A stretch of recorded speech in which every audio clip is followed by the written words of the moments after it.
Good morning, everyone. Again, this is Lori Kangas Olson from the Arrowhead Area Agency on Aging. I am the uh, Aging and Community Development Lead for the Aging Group, which is part of the Arrowhead Regional Development Commission.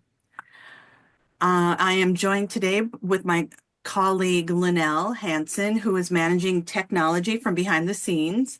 And we'd like to welcome you and thank you for joining us today for this session on legal lifelines and how individuals, care teams, and support systems can prepare for disasters. Before we get started, there are a few housekeeping items, and we're excited to let you know that today's webinar is accessible to a wider audience. We have arranged for an American Sign Language interpreters who will be present throughout the session. Our interpreters will rotate about every 20 minutes to ensure everyone can follow along effectively. We are recording today's webinar, including the ASL interpretation, and the recording will be available on our YouTube channel for later viewing. Whether you're with us live today or catch up later, you'll be able to engage with the material in a way that works for you, and I encourage you to subscribe to our channel so you're notified when new videos are available. We are always looking for suggestions for future webinar topics or speakers. Feel free to send those ideas to us, and Linnell will drop an email address in the chat. And we ask that you please keep your microphone set on mute. If you experience any issues with bandwidth or audio quality, it often helps if you disable your camera. If you'd like, please take a moment to introduce yourself in the chat. Your first name, your organization or community, what you're hoping to get out of today's session, and how you heard about us. And we love knowing who is in the room with us today. If you have any questions during the session, please enter them into the chat because we want to make sure questions are answered thoughtfully. We will coordinate follow-up responses from our presenter via email to all registrants after the webinar. At the close of today's session, a brief evaluation will pop up in your browser, and please take just a moment to complete it. Your feedback really helps us planning future webinars. One more quick reminder, visit us on Facebook page and our website at arrowheadaging.org for information about upcoming sessions and resources for older adults and caregivers across the region. So a little bit about the Arrowhead Area Agency on Aging. We are part of the Arrowhead Regional Development Commission designated, and the Aging Division is designated by the Minnesota Board on Aging as the Area Agency on Aging for our region. And this is under the authority of the Title III of the Older Americans Act. The Arrowhead Area Agency on Aging is committed to helping older adults maintain their highest level of independence.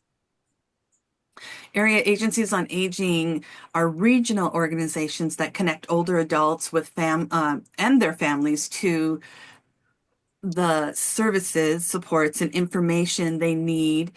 Minnesota has 7 AAAs across the state. The Arrowhead Area Agency on Aging serves the 7-county region in northeastern Minnesota, including Aiken, Carlton, Cook, Itasca, Koochiching, Lake, and St. Louis counties.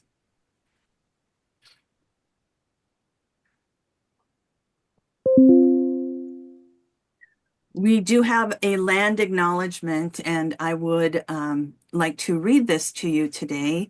As we support our mission to help older adults maintain their highest level of independence, we do this while being respectful of the space we are being welcomed into by Indigenous people. We strive to deepen our understanding of the multiple ways in which people see and understand land and acknowledge the Indigenous people who have relationships with this land. We also acknowledge the decades of historical trauma, loss, and grief experienced by Indigenous people. It is our promise to not only recognize these truths, but also take action to show support of our Indigenous elders, neighbors, and friends, and understand our place within the past, present, and future of this land. We know this is just one step in recognizing and honoring the sovereignty of tribal nations. Now, an introduction to today's topic. When most of us think about disaster preparedness, we think about natural disasters, spare batteries, canned foods, blankets, but there's a whole dimension of preparedness that often gets overlooked, and that is the legal side. What documents do you need in place? What happens to important legal matters when a disaster disrupts your life? And what resources exist to help you recover? And today we're going to dig into exactly those questions, and we have an outstanding presenter to guide us through that. It is my pleasure to introduce to you Kayla Nijelski, Disaster Project Coordinator at Justice North Civil Legal Aid Clinic. Kayla attended the North Dakota State University, where she majored in emergency management and pre-law. After graduating, she put that training to work at the Port of Corpus Christi, supporting operations under the incident commander. She then returned home to Minnesota to join the team at Justice North as their disaster coordinator. In her free time, Kayla loves relaxing with her cats, Clancy and Girly, going for walks, and diving into books about disaster or travel. Kayla, we are so glad to have you here with us today. Welcome, and the floor is yours. Thank you. So I know that everybody's favorite topic is disasters like mine, and so I'm really excited to talk about it. Um, let's get right into it. So let's start off with what is civil legal services? Well, civil aid is I'm sorry. Legal aid is free legal help to people with low incomes who have civil legal matters. And so civil are going to look more like housing and family, safety and stability. It's not going to be your traffic tickets or your criminal cases. Really focus on safety, security, basic necessities, the things that make sure people are living their life. To a safe and healthy standard. We um, we focus on housing law, which can be eviction, it can be notice to vacates, it can be helping with unsafe housing or lockouts, can help with utility shutoffs and things like that. For safety and stability, we're talking domestic violence, stalking, harassment, elder abuse, custody, divorce, child support, those types of things. Other legal issues that we deal with are under basic necessities would be that housing, healthcare, disability, disaster services, making sure we have government benefits. And then under economic security, we have employment, social security, different accommodations, taxes, debt, consumer law, things like that. For services, we offer a range. So we'll do advice or brief information sessions. We also do full representation, and we have our community outreach and education arm, which is what we're doing right now. We also have a private attorney involvement program, which is going to be attorneys volunteering their time for free to help with those more complex or longer matters.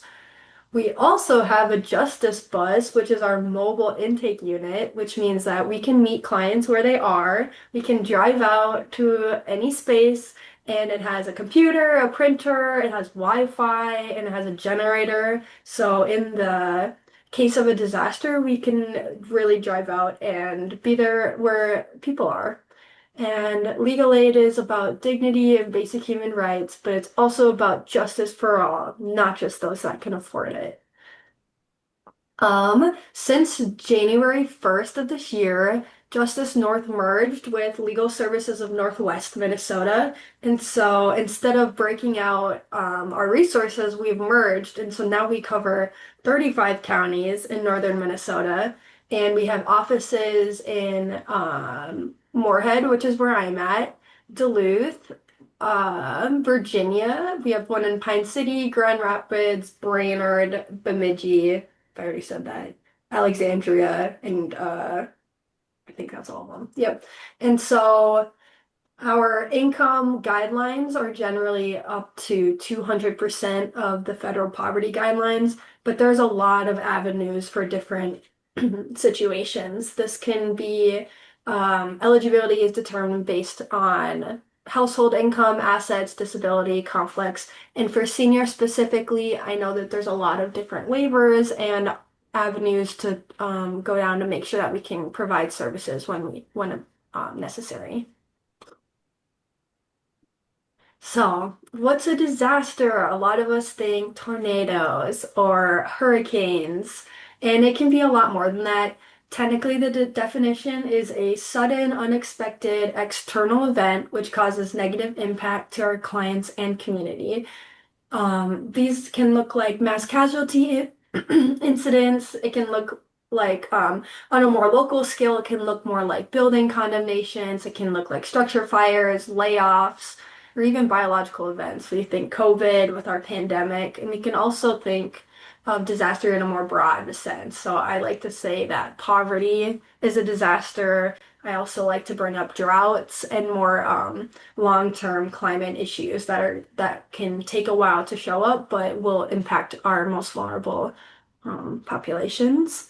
And these can occur at different scales and levels. And so we think of big declared disasters. Those are going to be like your Hurricane Helene or your Hurricane Katrina. Those are going to be our federally declared disasters. That's when FEMA is going to go in and distribute aid on a more large scale. But what we often encounter more of are those local or state disasters. And this can be difficult for our local communities because state and local governments don't have as much funding and they maybe don't have as much media attention or assistance from the outside. And so making sure that we're prepared locally can be really important. So, how can legal aid help in these disasters? Here's a very big list of different issues that we can help with. A lot of these legal issues can be they can be experienced in the short term, but more often they're experienced in the long term. I like to say that we're not first responders. We're not going to stop the bleeding or come up with lights and sirens, but a lot of these issues can be prevented with preparedness and knowledge beforehand, and they also can appear far, far on in the future. And so being aware of different issues is really important. Especially, I'm going to highlight the consumer issues is what we see a lot with elder populations getting targeted after disasters with price gouging or predatory contractor issues. We see door-to-door contractors go in and try and pressure seniors into work done. And we'll often see these people, we call them storm chasers, where they'll go in from other states and come in and do door-to-door and pressure people that just experienced a disaster. And so being aware of those scams and making sure that people have the correct licensure is very important. Another thing that we help with after disasters is going to be those document replacements. Filing for aid and insurance is a lot easier when we have the right documentation, and it really helps speed up the process. And so making sure that we have our ducks in a row before a disaster can make the process go a lot smoother. And especially for our seniors, having those power of attorneys, having those healthcare directives all set out is super important. Another thing I like to mention is making sure that our mortgages are in the correct name. The deeds, a lot of times with rural populations, will have generational homes and maybe names that are not in the person currently residing. And so making sure that we have the correct names and ownership for homes to make sure that we can get insurance or make the process for public benefits or appeals go a lot quicker. Another or some conversations to have now with our clients would be having those preparedness discussions. I would give ready.gov a look. It's a really great resource that has that more generic disaster preparedness, like Lori was talking about with making sure we have our emergency kits, making sure that we have a meeting place and we're having those discussions. Another thing is going to be safeguarding those important documents that we were talking about earlier. I recommend, of course, a fireproof safe. That's often not feasible for some people. So what I do even is I put my documents in a plastic bag. You know, like it won't help with the fire, but if there's a flood or wind, at least you have those documents guarded from the elements. Another one is going to be your advanced planning, like we were saying before, the healthcare directives and power of attorneys, making sure that we have those people um, designated beforehand. Another one is going to be our wills and trusts for our older population, making sure that everything's all in order, making sure that things are going to go where they want to go, making sure the money's in the right place. Power of attorneys, advanced directives, and of course, end of life training. I know that Justice North has some um, private attorney involvement. They're doing these types of planning, advanced planning for seniors, and so checking out Justice North and in if there's any questions or planning or getting any of these documents set up, that can be a place to look at as a resource. And some more resources, of course, checking out the Red Cross. We also like to talk about Heartland Disaster Help is a really great resource where you can go in, enter your address, and it'll pull up historical risk factors for wind, flooding, heat, and water. And so you can kind of see if there had been any issues in the past. You can kind of see where your property line goes. Another one, of course, is lawhelpandmen.org that has an abundance of fact sheets for civil legal issues if legal aid is unable to assist due to income or eligibility. This is a really great place to start and get some self-help resources. Ducks in a Row MN has conversation guides, checklists for getting affairs in order, resources for emergency preparedness, and past webinars. It's another great resource. The project or the conversationproject.org, the Minnesota Attorney General has great guides. The Legal Aid Disaster Resource Center, or the LADRC, has really great disaster guides. That's a more national resource center. And of course, FEMA and the NIH have great resources as well. And then how to apply. People can call our phone number and apply for legal help, or they can also fill out an application online. Our offices are open by appointment only. We can speak to an applicant directly and cannot speak with a third party to apply on their behalf. We have interpreters as well. And if there's an emergency or there's a deadline court date, please ask the person to call us instead of applying online. And we cannot help defend a criminal charge or traffic ticket. And we have our legal kiosks are all over the state. They're often in libraries or county courthouses, and that can be a great resource if there are clients without internet or a computer. These kiosks are free to use and they're confidential, and they have all of the resources on there ready to go. And if they need to do Zoom calls or print off forms, many of the legal kiosks also have that. So it's a really great resource there. Okay, I guess that's all I have. If there's any questions or final wrap up things, I guess I kind of flew through that kind of quickly.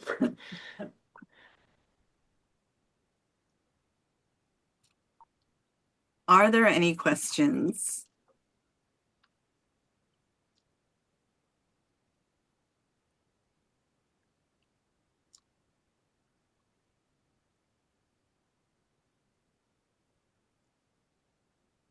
Okay. Thank you so much, Kayla. That was very informative. A lot of information, and I know I'll be going back and looking up some of those references as well. So, thank you. Thank you for what you do, and thanks for joining us today. Of course. And for everyone who has joined us, thank you. Thank you for your time and your commitment to being prepared and supporting the people around you. Just to let you know, again, today's recording, including ASL interpretation, will be available on our YouTube channel in the coming days. And again, please subscribe if you haven't, so you're notified when they're posted. A follow-up email will be sent to all registrants with the resources from today's session and responses to any questions we weren't able to address here. And then we're always looking for ideas in the future, so please let us know. The email is in the chat. It is aaaa.info@ardc.org.